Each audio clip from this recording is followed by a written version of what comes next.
Ça y est, c'est fait, tu t'es inscrit à un 70.3 ou tu es sur le point de le faire et clairement, t'es excité. T'as une date, t'as un objectif, tu as une ligne d'arrivée dans ta tête. Mais très vite, une question arrive. Ok, maintenant, comment je fais? Et là, le réflexe naturel, c'est de chercher un plan. Un plan de 12 semaines, un plan de 16 semaines, un plan trouvé sur Internet, ou encore un plan récupéré chez un ami. Mais dans cette vidéo, je vais te montrer que ton problème, ça n'est peut-être pas de trouver un plan. Ton vrai problème, c'est de construire le chemin entre là où tu es maintenant et là où tu souhaites arriver. Aujourd'hui, trouver des séances, c'est pas du tout difficile. Tu peux trouver une séance de natation en 30 secondes, un entraînement vélo sur YouTube, une séance de course à pied sur Instagram, un plan complet sur Google. Et tu peux même utiliser l'IA. Donc le problème, c'est pas du tout le manque d'informations. Le problème, c'est de savoir quoi garder, quoi enlever, quoi faire maintenant, quoi remettre à plus tard, et comment adapter quand ta vraie vie vient bousculer ton plan. Parce qu'un triathlète amateur, il n'a pas une vie parfaite autour de son plan. Il a un travail, une famille, des obligations, de la fatigue, des imprévus. Et parfois, une simple séance ratée suffit à tout remettre en question. Et c'est là que beaucoup de triathlètes se trompent. Quand ils doutent, ils ajoutent une séance en plus, un peu plus d'intensité, un petit peu plus de volume, un peu plus de renforcement, un peu plus de tout. Mais souvent, ce dont ils ont vraiment besoin, c'est pas d'en faire plus, c'est de voir plus clair. Parce que préparer un 70.3, ça n'est pas juste empiler des séances, c'est de construire une progression. Et cette progression, elle est définie par 2 points. Là où tu te trouves maintenant et là où tu veux aller. Ton point A, c'est ton point de départ. C'est ta réalité actuelle,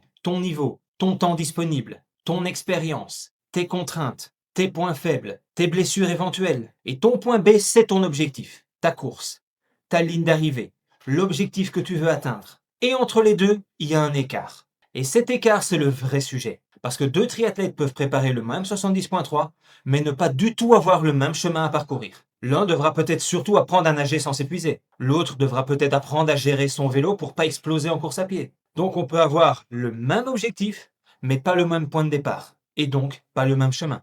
Et c'est pour ça qu'un plan générique peut aider, mais très vite montrer ses limites. Un plan peut te donner une structure. Il peut te remettre en mouvement. Il peut te donner des repères. Mais il ne sait pas quoi faire quand ta semaine explose. Il ne sait pas si ta fatigue est normale ou si tu es déjà en train de tirer sur la corde. Il ne sait pas si tu dois maintenir la séance, la déplacer, l'alléger ou la supprimer. Et c'est souvent là que tout se joue.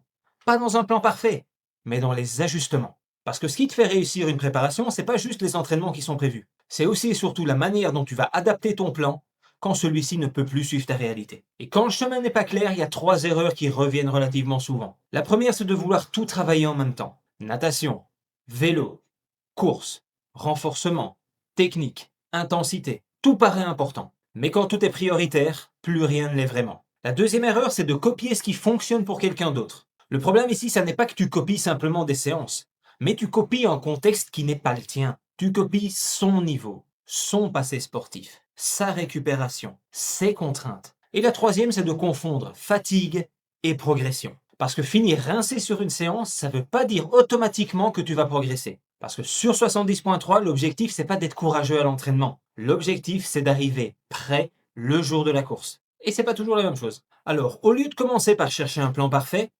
commence par te poser ces 4 questions. Première question, où est-ce que j'en suis réellement aujourd'hui? Deuxième question, où est-ce que je veux aller précisément? Troisième question, quel est l'écart entre les deux? Et quatrième question, quel est le chemin le plus réaliste pour moi maintenant? C'est pas le chemin idéal. C'est pas un chemin impressionnant. Pas le chemin que tu pourrais emprunter si tu avais plus de 10 heures par semaine. Le chemin réaliste. Celui que tu peux tenir. Celui que tu peux répéter semaine après semaine. Celui que tu peux ajuster. Parce qu'une bonne préparation, ça n'est pas juste celle qui fait beau sur un planning. C'est celle qui avance avec toi dans ta vraie vie. Et c'est exactement comme ça que je vois mon rôle de coach. Je ne suis pas là simplement pour te donner des séances. Je suis là pour t'aider à construire ce chemin, à savoir quoi faire, pourquoi le faire, quand le faire, et comment adapter quand ta réalité ne ressemble pas au plan. Je suis là pour t'éviter de perdre du temps, de te poser 1000 questions, de t'éparpiller, de t'entraîner fort dans la mauvaise direction, ou d'attendre d'être blessé,